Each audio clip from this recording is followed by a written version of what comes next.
What is going on, guys? Coach O here at the Lion's Den located in Colmar, PA.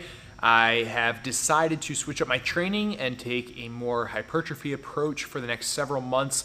Goal is to get to the lowest body fat percentage that I've ever been to, and then I'm going to actually put on size steadily. But wanted to do this transformation kind of during this odd quarantine period, get my nutrition down and my training as well. So I've been working with Mike Israetel and RP Strength. They're helping me out with my programming, my nutrition, my training, as well as Dave Smith, who's a friend of mine, competitive bodybuilder, and with them, I have a solid team to get me to where I want to be. So today I'm going to take you through my back and trap training, so primarily just a back day, and kind of give you guys some pointers, some tips and thoughts as I go through this workout. So enjoy it and hopefully give it a shot and a try. I put my entire workout split on my Instagram, so if you're not following me, check it out, Zat Strength on Instagram, and it gives you the layout for the entire week, and I'll be going through each of those workouts on video, diving deeper into them. So let's go.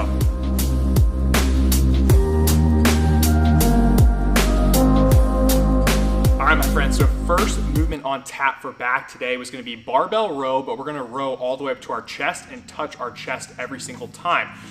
Now, the biggest thing with this movement and exercise, and actually all the exercises that I've been doing during this hypertrophy phase or mesocycle, has been full range of motion with everything that we do and no body English. So this has been a big difference for me and very eye-opening because we're really just trying to target the muscle itself and get as much stress to that muscle as possible. So when doing these, we really want to make sure that we keep our chest, I would say, as proud as possible by kind of opening up your chest as much as possible and limiting any body English. So the hips shouldn't be moving.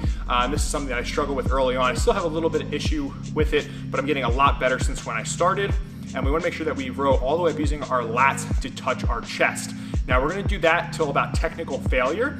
So from there, we're going to do a superset of regular bent over barbell rows to about our belly button. So you're not gonna be able to get anywhere near as much because you're gonna be pretty smoked from that working set of getting the bar to your chest every single time. But it's just a way that we can get a little bit more stress to the target muscle. So with this exercise, I did 3 sets, and I'm trying to beat last week in terms of volume. So the weight stayed the same, but I'm trying to get increased volume. So I got about 18, and then that was a couple more than last week, and then I got a little bit more on my bent over rows as well for every set. So that's just a basic principle of progressive overload, and we'll do that until I'm no longer getting the proper stimulus or the fatigue is too high, and then we're going to take a deload or a low stress week and then get back after it.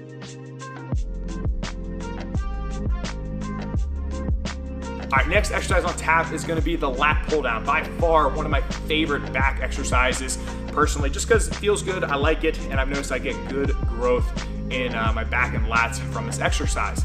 Now, for this, I was doing 3 working sets, and I was trying to be anywhere from that 10 to 15 rep range, trying to either match or beat last week's reps that I got with this exercise.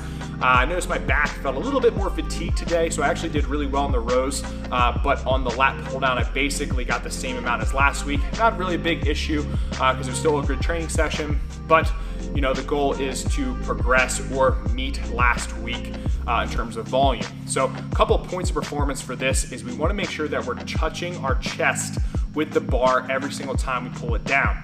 Now, I struggled with this in the beginning, and the more I did it, the better my range of motion got, and I think you'll find the same when you guys do this. If you can't touch your chest, bigger guys, more muscle, it's just gonna be harder. So we're gonna have to do it more to get that full range of motion and mobility just because of the muscle mass that we have. But if you are struggling, before I couldn't touch my chest, what I would do is just try to get it below my chin. So that was just establishing a good reference point to make sure that I'm getting the same range of motion on every single rep and that the consistency is there. So if you can't touch your chest, try to get it below your chin or wherever you have a point of reference to make sure that every rep is the same. Now, in terms of grip, I want you guys to play with your grip a little bit, see what feels the best. I actually used to do these with a very wide grip, but I noticed that I felt it more in my lats the closer I brought my grip just a little bit, and I just overall felt better about it. So play with your grip, start wide, see how that feels, and then go a little bit closer and see if you feel it in your lats more, your back more, or maybe weaker areas of your back that you haven't used. Try it out and experiment with it. Another thing I really like to incorporate with this as well is straps, just because we're trying to focus on the lats and the back and not be limited by our grip strength. One of the biggest mistakes that I used to make is I would use tons of body English when trying to get the bar down to my chest, using tons of momentum and almost rocking back and forth. Now, one of the newer things that one of the biggest mistakes that I used to make when doing the lat pull down was using tons of momentum, where I'd come up and I'd rock all the way back and pull the bar to my chest every single time. Now, the issue with that is that we're now using other muscles to pull the bar to our chest instead of our lats. So we want to make sure that we can just target the lats solely to get as much growth and stress to them as possible. So keep it as strict as you can without using any momentum or body English. All right, next movement is going to be the barbell shrug. The main muscle we're working here is the traps. And for myself personally, the traps have been a muscle that I've really struggled with in terms of growing and getting bigger for whatever the reason is. I didn't train them when I was young, and they just haven't responded very well to the training that I do. You would think with strongman I'd have these huge, massive traps, but that's just not the case. So for me, it's been a weak point. Now, something that I have noticed that made a big difference in feeling my traps in the shrug has been playing with my grip width. I noticed that the wider that my hands were, the less I felt it in my traps, and the more narrow I got my grip, the more I could feel it in my traps. So play around with your grip like I've mentioned in other exercises, but just bringing my hands almost to exactly where my quads are has made a big difference in feeling it way more in my traps, and I feel like they have been growing a little bit throughout this mesocycle just simply on that. Now, the next thing that's really helped me is getting full range of motion with a shrug. I see most guys, and I did this before working with Dr. Mike, we just start with the barbell right at our hips and we shrug right up.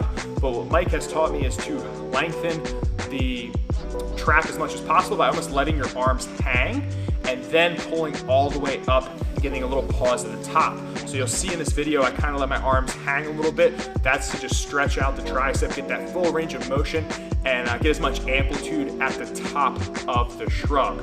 So anywhere from 20 to 30 reps. We're doing about 4 sets here, 4 good working sets, and you should definitely be feeling this. But play around with that grip, play around with full range of motion, using the trap as much as possible, and I think you're gonna love them.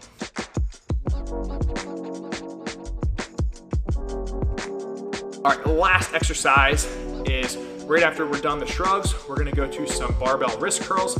I use 115 for these, and basically we're just trying to blow up the forearms, grip strength. It's really good for just everything in general. If you're doing your strongman lifts, if you're doing powerlifting, jiu-jitsu, right? I kind of fall in line with all of those.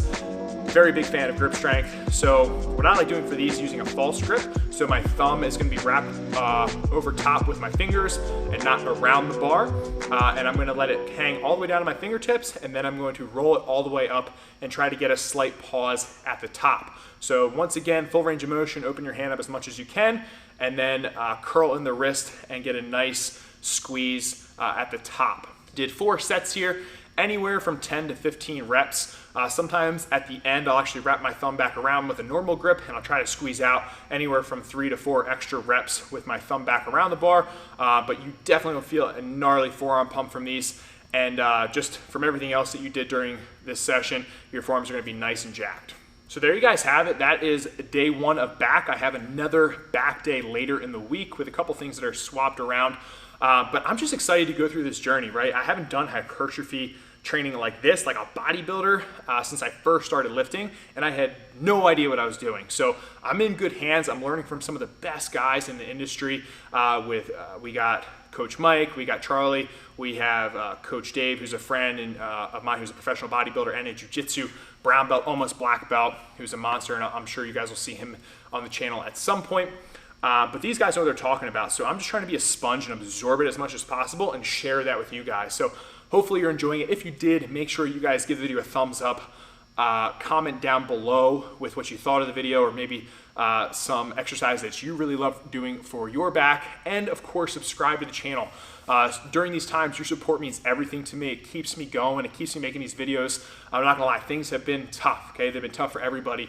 But to have you guys tune into these videos, you know, maybe have some extra time to watch them, really motivates me to get in here and produce good, high quality content for you guys. And I'm gonna be putting out this entire program for you guys to try. I'm gonna have Dr. Mike on here, and we're gonna run through a lot of principles and tips on how you can apply it to you guys. So it's gonna be a really good series. I'm excited about it, and hopefully you guys are too. So stay a lean, mean, strength machine, stay safe, stay healthy, and of course, stay strong.